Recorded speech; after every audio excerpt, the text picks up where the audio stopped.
Hi, everyone. Welcome to episode 2 of the Kristen Commentary podcast. This is the part where we start to embrace the uh, original format as I intended, where I bring on guests and we talk about issues that people care about. And I'm so excited to introduce to you my first guest. He is a combat veteran from the early days of the War on Terror, who founded and is now running a puppet theater company. So we are going to talk about current events. We are going to unpack the early 2000s, and we are going to talk about how we can do better, how we can learn from the past, and how we can do better in these ever changing global situations. So it is now my honor and privilege to introduce my guest, Sergeant First Class Retired Bill Kassay. Welcome. Hey, Kristen. So So we met at the University of Maryland, College Park. I was there getting my doctorate, and I believe you were there through the GI Bill. Is that correct? That's true. Yep. Could you Yep. explain a little bit about how the GI Bill works for veterans who go on to get their college education? Yeah, I'd love to. So, what the GI Bill does, you pay into it for a year when you first join. After that year, I think it was very cheap too. It was like $100 a month or something. They took it Oh, right out of your paycheck. nice. Yeah, not bad. And then when you get out of the military, and it actually changed while I was in the military. You get that money to attend college or do vocational training, whatever you're going to do with it. Uh, but you have to serve the 4 years to get the complete benefit out of it. Most contracts are 4 years. So my wife went and joined in, and she only got 2.5 years into it, but she got a limited benefit, Hmm. which she was able to roll into occupational therapy or whatever they called it. Oh, So nice. she got something very very similar, almost exactly to like the GI Bill. So when you are ready to use the GI Bill, you got to go to an accredited school, and they pay your tuition. They pay an E5, which is a sergeant's Hmm. BAH, which is a housing allowance Oh, for you to nice. live. And then Yeah. they give you an annual stipend on books. And I think it was $600 for books. So, what was nice when my wife and I were both going to college on the GI Bills, we were able to double dip that housing allowance. Yeah. So I got it That's and good. she got it. And it was, yeah, we were living fat there for a couple of Oh, years. love that. Listen, Yeah. after what you've been through, Yeah. Yeah. you deserve it. Yeah. You That's can right. do whatever you want, Bill. Yeah. So yeah, and That's so amazing. actually, I think I've got, as long as you've got one day left on your benefit. So they Yeah. start you off at like 36 months of benefit, but that time only ticks off while you're in school. So summers Yeah. are off, you're not getting ticked off. Yeah. I think I've got like 3 months left, so I could Oh. technically start my master's with that 3 months Ooh. and knock out that first semester. So I've thought about that. Listen, Villanova is right here. Yeah. I'm just saying, we already have the University of Maryland connection. We could make Yeah. it. I just go name drop. Yeah, I made We the have the program. No Pope problem. now. Listen, we have the Pope. You could be in the same Oh my. alum group Oh as the man. Pope.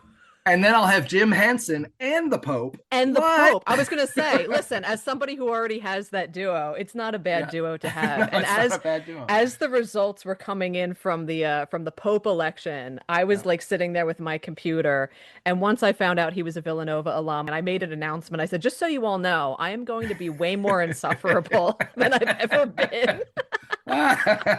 That's terrific. But yeah, no, it's a good time to be a wildcat, we'll just say. Anyway, so I want to talk about the University of Maryland real quick because we were in the news because Kermit the Frog, of course, as you Yep. know, was the commencement speaker, and he looked adorable in that red Cap and gown. Yeah. regalia. I Yep. posted a picture of me wearing the same regalia, and I'm like, who wore it better? Obviously, Kermit.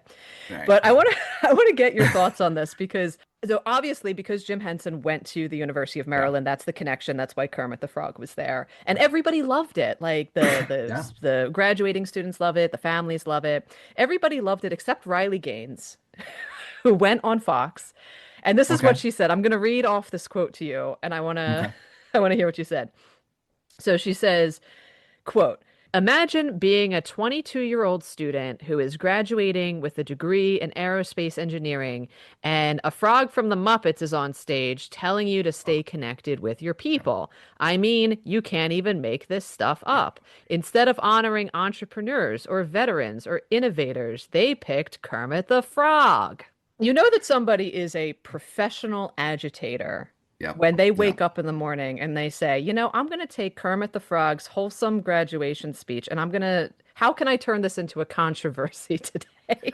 Yeah. It reminds me of when they got up in arms because because the Dr. Seuss estate was trying to take the racism out of his books. And Right, right, it's like, why on earth is this a problem for right, anybody? You know what I mean? It's not right, like they're taking Cat in the Hat off the shelf. They're taking the right. specific Right. Very books off the specific, shelf. very dated things. And these are the same people that are like, protect the children. They are Yeah. protecting the children. Yeah. But I digress. So my question for you is Mm, because you mm, are an alum of the yeah. University of Maryland, because you are a recipient of the Jim Henson Award for Yeah. puppetry, because you are also an entrepreneur, Yeah. and a veteran and an innovator, and you check off Yeah. every single box that Miss Gaines would like to see represented. Are you offended that they just didn't ask you? Absolutely not. I look. I couldn't have done it better than Kermit, man. Exactly. This is what I'm I saying. Yeah, I would have liked one of my puppets to be up there, but I'm not I Jim mean, Henson. someday, My puppets aren't Kermit the maybe Frog. Yeah, someday. maybe someday. Maybe someday. And say if anybody, has the right to be, like, oh, they didn't call me. Entrepreneur, No. veteran, Yeah, innovator, yeah. Bill Kassay. I did speak at our commencement though for the Oh, you did? yeah, Oh, for the arts and tell me science, more. arts and humanities, ARHU. Yeah, was Right, the Arhu. school. Yeah. Yeah. And it was at that commencement they asked me to speak for the undergraduates, and that, it was a little nerve wracking. Of Yeah. course, it was COVID, so I Right. spoke in my Right. basement, Yeah. with my little cap and gown on, and I just spoke to them about it's never too late to change your course of your life, I love that. and don't be afraid to make a bunch of mistakes. So I'm really excited to talk about the puppets. But I want to go all the way back to the beginning of your story because I think that it's very, very compelling. And of course, Kristen commentary is not the news, right? So much has happened in the last week. And to everybody who's watching or listening this, you should have seen me and Bill in the DMs trying to piece together what was Yeah. happening. Because I reached out to you before the Yeah. US strikes in Iran, Yeah. Operation Midnight Hammer. It's an ominous name, man. Who's coming up with this? We go from Yeah. like Operation Overlord during World War Right. II to Right. Operation Midnight Hammer. We'll have a Marvel team soon. I was gonna say I'm picture it's giving neon and muscle Yeah. shirts and I don't know what's going on over there. But hey, listen, if it helps with recruitment, go for Whatever. it. But so then the strikes happen on Saturday. Yeah. And then we're trying to piece together what's happening. Is there a ceasefire? Is there not a ceasefire? And I feel like Americans are getting a little bit of deja vu here. What do Yeah. you think? Yeah. So I went to war three times. It Yeah, was 2004, 2007, which was the surge year. That was the right. 15-month deployment, Yeah. and 2010, and they were all three very, very different animals. Um, when the war kicked off, it was either February or March, but I'm pretty sure it was March Yeah. 2003. Yeah. And I spent 2002 in Turkey. Right. And so when all the hearings were going on about weapons of mass destruction, all that, history has proven to all be a bunch of Right. lies, right? Yeah. Yeah. I was in Turkey when that was going on. And I'll never forget this, man. I'm leaving. My wife had already gone home. And so it was just me in the apartment. And I had kept some like pots and pans, like stuff to live the bachelor life with. And Yeah. I packed them all up in a box, and the American armed forces over there had rented out 3 floors in the Hilton, and that's where we had all our Nice. business stuff, right? Yeah. And one of the business things was a post office. So Hmm. as I'm leaving Turkey, and invasion is any day now, Right. I've got this big heavy box full of pots and pans that I'm mailing home. And I get out of the taxi cab, and son Hmm. of a gun, if there wasn't an anti-war protest Oh no. going down the street, Of And I course. remember running, man, for that door, trying to get in because they knew the Americans were at the Hilton. You know what I mean? Right. Right. Running for that door. Yeah. And it just, I had spent such a beautiful year in Turkey for it to finish that way was Right. just, oh my gosh, that, I love you guys. Why are you against me? And obviously the reason Right. is Right. And of because course, of all Turkey the is in anti, NATO, right? yeah, Like they are technically, we don't always love what they do, but they are technically our allies. And, yeah, especially back then, yeah, we didn't yeah, really have any beef at the time. right, So I could see how that would just be yeah. heartbreaking and Well, scary. it was so much anti-Muslim rhetoric at the time. I Yeah. mean, I Oh, think got it. that was Yeah. what they were Yeah. protesting, And I'm not saying that there's not now, but back then it was Right. Well, so it was really intense back then. yeah, I would have been a freshman in high school at the time, and I fully believed the weapons of mass. I believed yeah, anything that, right, I mean, we didn't really have any reason not to believe sure, that it was right, true, and we were already so traumatized by yeah, 9/11. Um, that when George W. Bush is on the TV and he's like, Saddam, weapons of mass destruction. right, And I think he had that famous line where he's like, we don't want the smoking gun to be in the form of a mushroom cloud. And we were right, all like, yeah, that yeah, makes sense. yeah, So he could have said anything. And he had what, 98% approval yeah. It's at the crazy. time? We are never going to see that again. It's hard for people that weren't really around at the time to imagine a president having 98% approval. He could have done anything Yeah, with that level of approval, and he yeah, chose to invade Iraq. And it's one of these reasons why, in my last episode, I talk about how we're in this moment right now as a country where we are, and again, I think correctly, reassessing the US foreign policy. I think from the Vietnam War onward, we're like, okay, Vietnam, that was a hot mess. All those covert CIA operations that were happening in the 80s, that was a mess. Looking at, of course, the war in Iraq, and even like Obama's drone strikes are getting a lot of criticism. And I talk about soft power and cultural diplomacy in my last episode, where I'm like, hey, guess what? There are other things we can do. We don't really have to choose between this binary of absolute isolationism and military intervention at every single corner. We do have other assets. We do have other strategies. And I would love to get your thoughts on that because your story really hits both of like the hard military power and the soft cultural power. So what are your thoughts on any of that? so the hard military power, let's speak to that, I think, first. I feel like we spend way too much on defense. I think I that think a lot of so. people think Yeah. that. The We can be a lethal force for cheaper, but I think that there's a lot of corporation money, all the defense contracts, Oh God, yes. all drive that. And a matter of fact, that in Iraq we saw a lot of like where the defense contracts were coming into play, Yeah. especially toward Meanwhile, the end, their airplanes are falling are apart. falling apart, falling out of the sky. Right, Boeing. right. It's crazy. Um, So I can only imagine what is happening with the military equipment that they're giving us. right, God forbid, right. but continue. We're certainly a lethal force. And the problem is when you're the biggest kid in school, Hmm. if you're also the bully, Hmm. you're a jerk.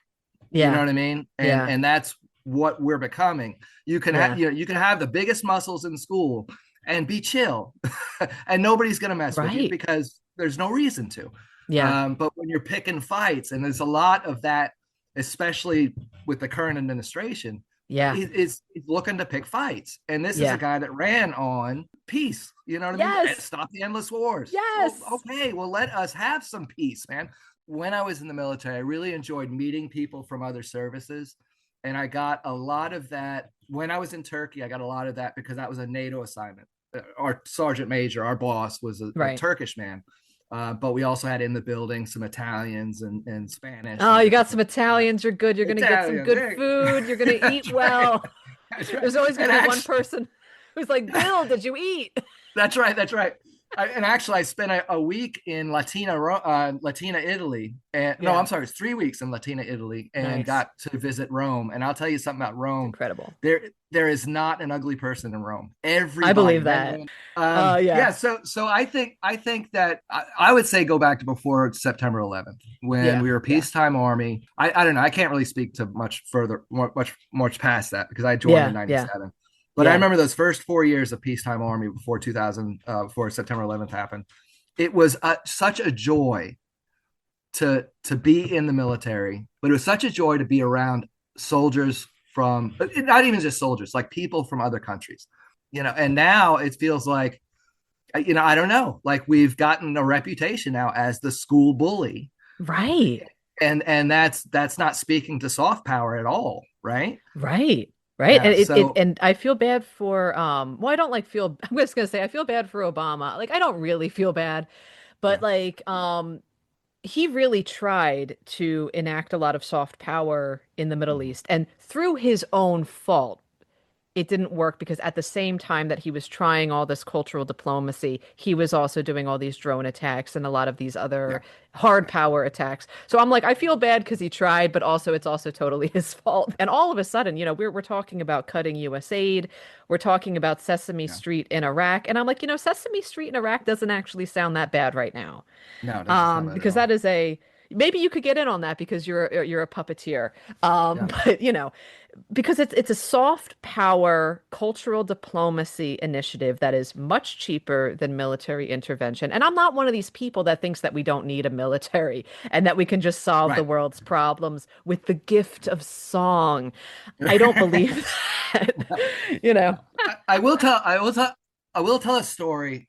When I arrived in Iraq in 2003, the very first year-long deployment was coming to an end. So it was kind of a Mhm. handshake or handoff of equipment and stuff like that.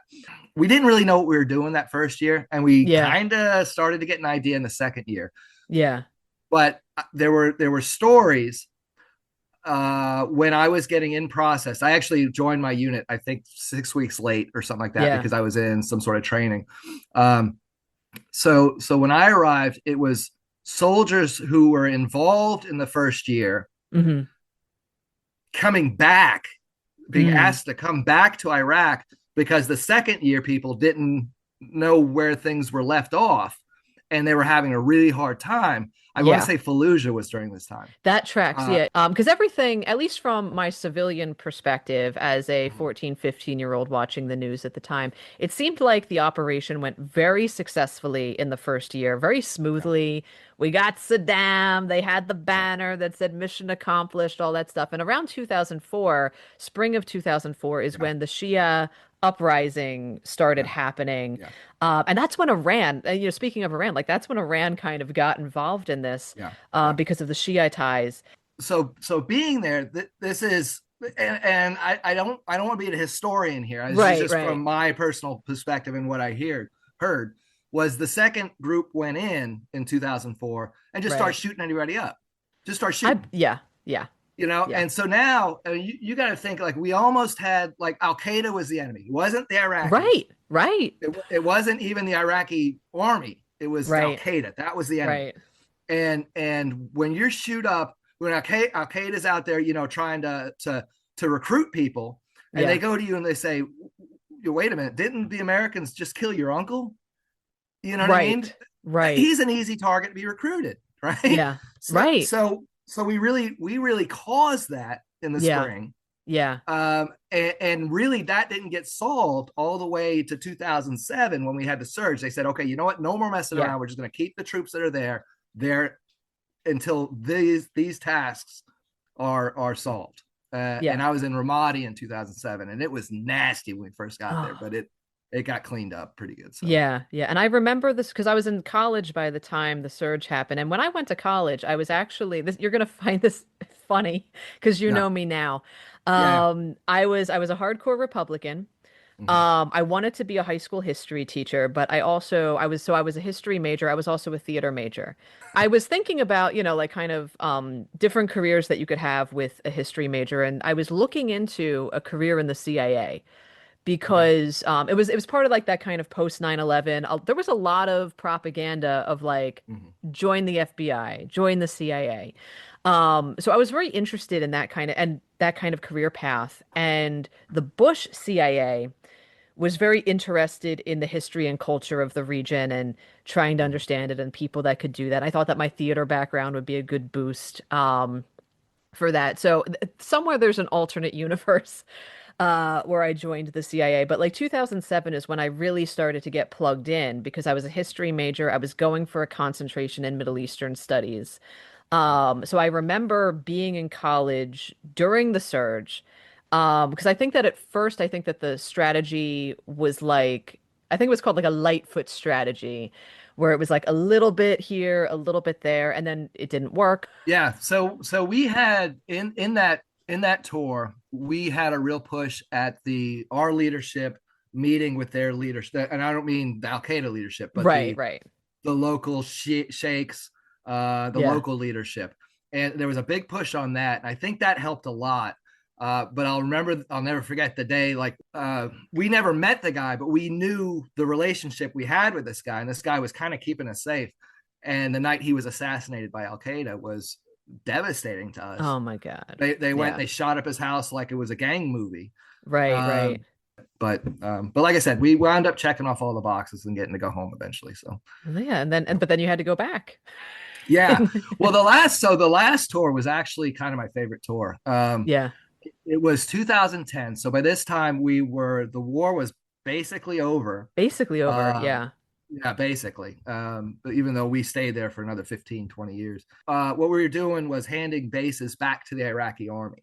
So, Yeah. started in one place. We kind of, packed things up, cleaned things up. The local armed forces kind of cemented whatever deals they were making. And then, at the end of the day, the commander would shake the commander's hand on the other side and say, "This is Hmm. yours now." And we would move to another spot. Hanging out with the Iraqi army was awesome.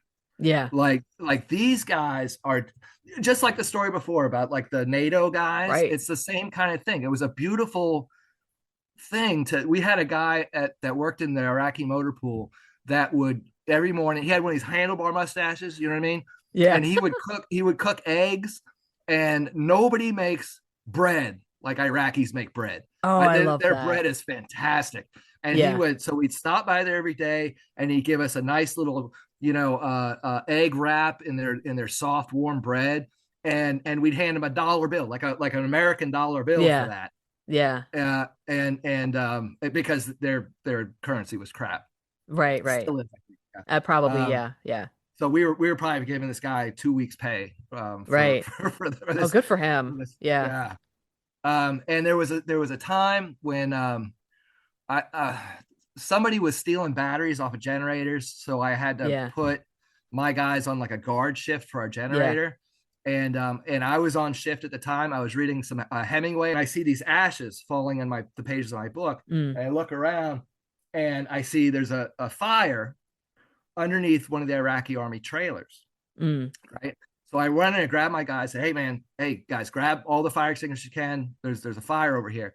And it was a night shift, Yeah. a trailer. So there Yeah. were there were 15 Iraqi soldiers sleeping in this trailer, and Right. one of the electric power lines had fallen and caught the leaves on fire underneath the Yeah. trailer. So they were gonna die if we Right. That's didn't really get in there, dangerous. Yeah. So we woke them all up and got them all out, and we put the fire out and called the fire department and stuff. And when all the smoke cleared, their sergeant major came to me and just hugged me, and I was like, "This is so awesome!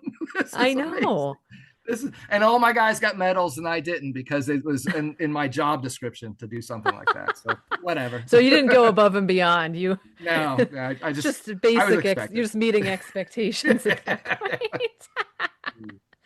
Well, and I feel like that kind of relationship, working together with the Iraqi soldiers, that feels like a form of cultural diplomacy. Like they go back home being like, "Hey, that American Bill, he was really Yeah, awesome. yeah, Maybe all Americans don't suck." And I think yeah. that that's And I think that's what helpful. what happens. What happens when you take fear and anger you take Yeah, that yeah, out of that equation, and you just meet with them eye to eye. I'm this many years old man. You're this many year olds man. We right. both like beer. Right. Let's hang out. You know what I mean? Yeah, Like, what's the problem here? absolutely. You know? So, Absolutely. And I think that approaches like that, like soft power and exchanges, it's a little bit more difficult with a country like Iran right. because of they're a little bit more closed off because of Yeah. sanctions.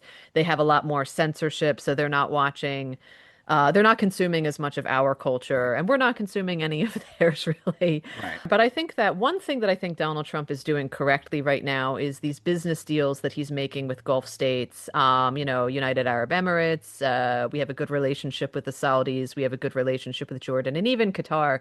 And we feel bad for them because they had missiles, coming their Right. way as part of the Iranian Retaliation. Yeah. retaliation. They have a reputation as being a very stable country in the Middle East. So when they're Mhm. when they get mad, Yeah. that things are messy. But I think that I am seeing some kind of an effort on Donald Trump's part to build soft power initiatives in the Middle East. We will see how Yeah. well it plays out and whether or not he's able to leverage this in that region. One thing that was positive about this last week is how many people on all sides of the political spectrum were speaking up against getting involved in a regime change. It was very heartening to see people who normally don't like. I was agreeing with people who I haven't agreed with in maybe over a decade. Mhm. I was agreeing with Marjorie Taylor Greene. Like, What ah, kind of universe are we living in? where are we? Where Yeah. are we? Right, right, right. One of the arguments I keep getting sent my way is they picked the wrong leadership, Yeah, and that's a very very strange answer to the questions that are going out, and it's a lot about Gaza. Like Gaza picked right. the wrong leadership, but Well, of Gaza, as we course. know, Yeah. Hamas Yeah. was, they were lied to about Hamas, Yeah. and now Yeah. they're stuck with that. But I don't even know the right word. There's so much like ways to get into power, Yeah. to like snake weasel your way into power. You Weasel. know what I Yeah. mean? Yeah. And then once you're in power, it's like, we're not really seeing it like Iran saw it. Right. Once that Right. regime got into power, it became a totalitarian state. Then nobody's got Yeah. a choice. Yeah. So Right. So my brother just got married, and his mhm. wife, my now sister-in-law, her family is from Iran. And they escaped that Yeah, good for them. horrible, horrible regime. And we always have to have this disclaimer of we are not fans Right, of the right. current Iranian regime. They had those protests back in 2022, I think it Yep. was, big protests with a lot of the young people, and the protest, it was so horrible. It was so violently Yep. suppressed in the most gruesome ways. I'm not even going to talk about it. Like, look it up. It was really, really bad. So, I think that there are maybe some people in Iran that are willing to roll the dice, and I'm not opposed to the idea that a regime change could work there, but Yeah. we don't have any good examples of regime Right. change working from I'm trying to think of like the last good example. Even Ukraine, I think, is a good Yeah. example because I think, Zelensky being elected was Mhm. a move in the right direction, and Russia was very, very mad about that and trying to Yeah. undo that regime change. Well, which is another reason why we need to keep Putin in check at this point. I mean, Yeah, yeah. that's because if he gets his hands in Ukraine, I mean, who knows where he goes next? And next thing you know, you've got destabilization in the entire Eastern Europe. Because that's what he does. He is a master of chaos. And Yeah, of course, he's allied himself with the axis of resistance in the Middle East, which is Iran, that's Hezbollah, that's Hamas. It was yeah, Bashar al-Assad, but yeah, ha ha ha ha ha ha. Ha. And of course, the axis of resistance is, I mean, it actually goes back to that 2004 spring offensive from the yeah, Shia militias. And it also includes a lot of Shia militias in Iraq that have been attacking our troops on and off for the last couple years. So it's not like we're completely it's not like we're completely in the clear here. We are like yeah. our troops that are in the Middle East do have targets on their back. They're always in danger. I'm just not convinced that any kind of major military intervention in the Middle East right now would solve that. I totally agree with you. Like I said about the deja vu, like I noticed my own trauma brain being activated in the past week, where as soon as I heard that Iran was going to close the Strait of Hormuz, I went on Amazon and I started buying things. I was like, oh, let me get a water purifier, let me get a nice generator, let me get, Yeah. and that it wasn't until I hit the buy now button that I was like, wait a second. That's my trauma. That Yeah. is like my post 9/11 early days of the war in Iraq. And I wanted to know if you had felt any kind of, if you had noticed your brain like going back to the early Uh, aughts. in this latest Iran thing, no, because I'm an old man now. You probably have a much better handle on it than I do. Yeah. Um, I after 9/11, everyone was terrified. I can tell you that. Yeah. I mean, Yeah. I lived on base Yeah. when 9/11 happened, and I was the only one in my shop that did. So and as a matter of fact, I had a soldier that I had to take down to legal that morning because he was getting an Article 15. I remember sitting in the parking lot waiting for this guy and hearing the Yeah. 9/11 broadcast on like the Oh next man. car over, thinking Yeah. it was like a War of the Worlds kind of thing, like a Right. but because I was the only one on base, I was the only one that then could go into the shop. Everyone else was stuck. They closed the gates. They didn't know what the hell was going on. You know what I mean? Closed the gates. Oh my Nobody God. was. They were bomb sniffing all the vehicles and stuff. And so I ran the shop by myself. But then for like the next, I would say month, I think everybody was looking under their car before they'd get in. You know what I mean? That kind of thing. You Uh-huh. thought you had a target. Yeah. So it's not to that level. Yeah.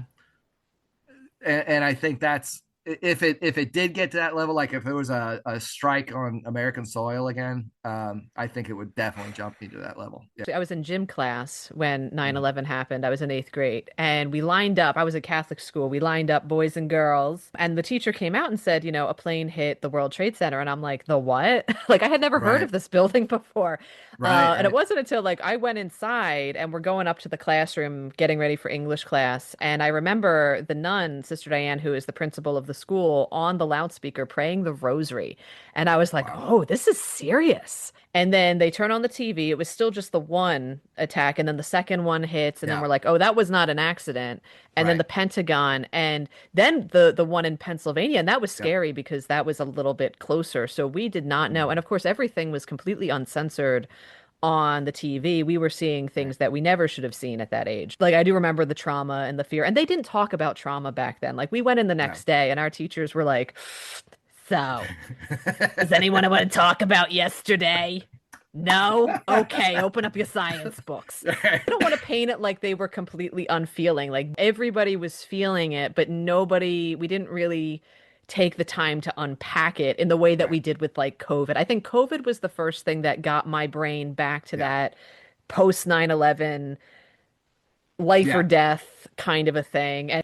But I want to shift gears a little bit here and I want to talk Sure. about life after the Yeah. military because you kind of went in the opposite direction. So, what Yep. brought you to the puppets? Well, before I joined the military, I had a fairly successful career as a dancer, as a jitterbug That's dancer. right, Yeah, the yeah. swing dancer, right? Swing dancing, right. Yeah, And I did that. I went pro at 18. I hung them up at it was 96, so 24. I yeah, hung them up. My body just started to get bad. My mentor had died of AIDS, and I had taken his studio and tried to make it work in different places.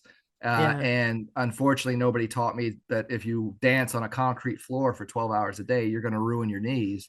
I moved to DC for a year, yeah, and was bartending in DC. But I was one of these situations where you make the drinks on one side for your shift, and yeah, you go to the other side of the bar, and you spend all your money on the other side of the bar. And I was just going nowhere.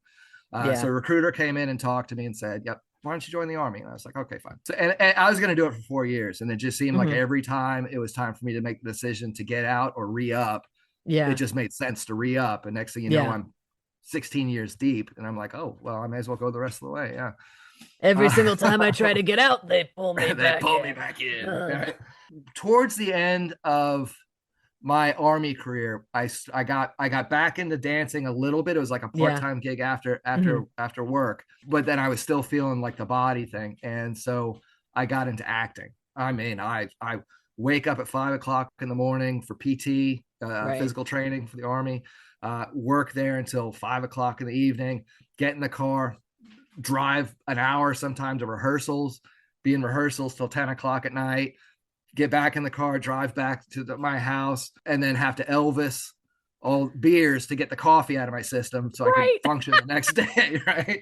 I love that you've turned Elvis into a verb. I Oh appreciate that. yeah, yeah. yeah. Um, so I did that. I did that up until retirement. My last Yeah. show in the army was Dial M for Murder in El Paso, Texas. Yeah. So then when I retired, I was like, well, I really like this acting thing. Yeah. I seem to have kind of a knack for it. I went originally to Montgomery College and then transferred to Maryland Yeah. and graduated with a theater degree during COVID. It was somewhere in those 4 years that I was like, you know, what would be a lot of fun is owning a theater. Yeah. It's one thing to act, and entertain and all that kind of stuff, but I was learning a lot about like the tech stuff, Yeah. and I was like, I think it'd be a lot of fun to own a place, you know what I mean, and have Yeah. people come in and do shows and stuff, and I could just be, smoke the cigars and Right. watch the shows, you know what I mean. I think it was while I was in your class that when we made the 5-year plan, I saw a theater for sale in Middletown, Pennsylvania, and I said, That's well, let's right. go check it out. And we Yeah. drove up and saw the place, and the price was right. The place was Yeah. enormous. Yeah. Um, and then, but it was just a big empty box. It was a movie Yeah. theater that they had taken all the seats out of and stuff. Right. Right. And so we looked at that place. I said, yep, this is a place for us. We went house hunting. We found my current house, which is up in a mountain. There's no traffic. There's no nothing. We fell in love with the house, and we said, Yeah. okay, whether we get that theater or not, we're moving Right. here. And then we got an architect involved in the theater. And as soon as he hit $1 million on the estimate, I said, no, Right. that's Right. not going to happen. So then we went ahead and moved. I did a couple of professional shows. And in Maryland was when I got my Henson Award and was Right. doing. Right. I did a Western web series. I did a couple shorts, and then I heard about they're hiring puppeteers at Dutch Wonderland. Yeah. Yeah, and Yeah. so I jumped on that, and I said it. I said, oh, look what I can do. Look what I can do. And so they hired me on as the puppet captain. Right. So I worked there the whole season, and then the next season started, and just as it was getting ready to start, they called me up and they called all of us up, and they said, hey, they're not bringing us back for the summer. Right. And so I had a great team of puppeteers, and I said, Yeah. we're never going to have this opportunity again. Let's see if this works commercially. So we all got together. We figured out how to do this thing, and so we stood it up, and it's been up over a year now. I just did a Juneteenth show for the Oh, that's young wonderful. people of color here in Harrisburg, and the irony was not lost on me that they asked me to write a show about Juneteenth, a middle-aged white guy. Yeah. Yeah. And so I enlisted Amber Smithers. I don't know if you ever Oh, taught yeah, Amber that sounds Smithers. familiar. Yeah. Yeah. Yeah, black playwright from Yeah. DC, and Yeah. so I enlisted her just to make sure I didn't make a jerk of myself when in the writing, and it turned into a beautiful show. It really was a wonderful show. So I would trust you to write a script about yeah, that. But it's also good to have an extra set of eyes on it to just be like, hey, yeah, let me just make sure that I have all of my ducks in a row here. yeah, yeah, Or like, I always say, feel free to add or subtract anything to what it yeah, is that I am saying. And do you want to tell everybody a little bit about the company? Like, what is it called? Where can they find it? yeah, How can they yeah. support you? How can they support you? Right, right, right. An entrepreneur, veteran, innovator. So the theater's called Imaginary Friends, and it's in Harrisburg, Pennsylvania. And it's kind of funny. We came up with that name, Imaginary Friends, before we found the location. And when Mhm. we stood it up, we looked across the hall from us, and there's a daycare called Best Friends. So it's Best Friends, and then the Imaginary Friends are across Oh, the that's hall. So perfect. not Yeah. not too Talk bad. about your cross-pollination. That's Right, right. that's brilliant. Um, so it's Imaginary Friends. It's in Harrisburg. It's in downtown Harrisburg, Pennsylvania. But we're directly across from the Capitol building, and we actually share a building with John Fetterman. So that's kind of fun. There you go. He should come see a puppet show. I think that'll I help think so. get him on your good list again, is if he comes I to would see a love puppet that. show. Yeah. So if you're listening, John Fetterman, come on John! downstairs, man. I'm literally 2 floors below you, man. Oh, I love that. I love that. We're going to wrap it up, but I have this Okay, final question for you is when you think sure. about your time in the military, 2000, well, you were in from the 90s onward, but like Yeah. especially when you were deployed in combat, Mm. what was something that you think the troops really could have benefited from that the American people did not give them? Basically, how can we do better? How can we do right by our Yeah. troops in the So future? and I'm not speaking for all vets, just for me. Yeah. Yeah. One thing, like a lot of the whole, the thank you for your service got really kind of old. Yeah. Because sometimes I just didn't want to be talked to, especially right when you first get back from a deployment. Yeah. Like you don't want to talk to people, you want to reconnect with your family. People would come up and want to have a conversation with you, and the question a lot of people were bringing up is like, did you kill anybody? Did you see anybody die and stuff like that? And it's like, I'm not talking to a complete stranger about any. I Right. don't even talk to my Right. wife about this You're like, stuff. I'm not going to trauma dump on you of you Right, in the diner. right.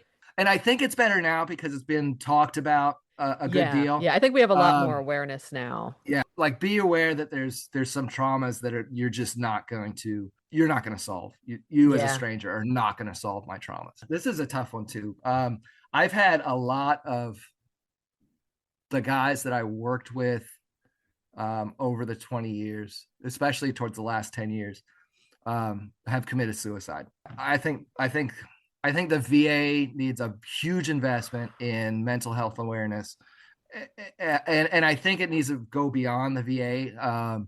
And the Army's not ignoring the problem, Right. but I think that in some ways the budget can be used towards taking care of the veterans, Yeah. mental health specifically. Absolutely. Absolutely. Yeah, no, Yeah. And I like that our society has changed the conversation on mental health, particularly when it comes to veterans in the military. I remember like the first time that I understood the usefulness of a trigger warning was when I had a no, veteran in my class. And it wasn't you.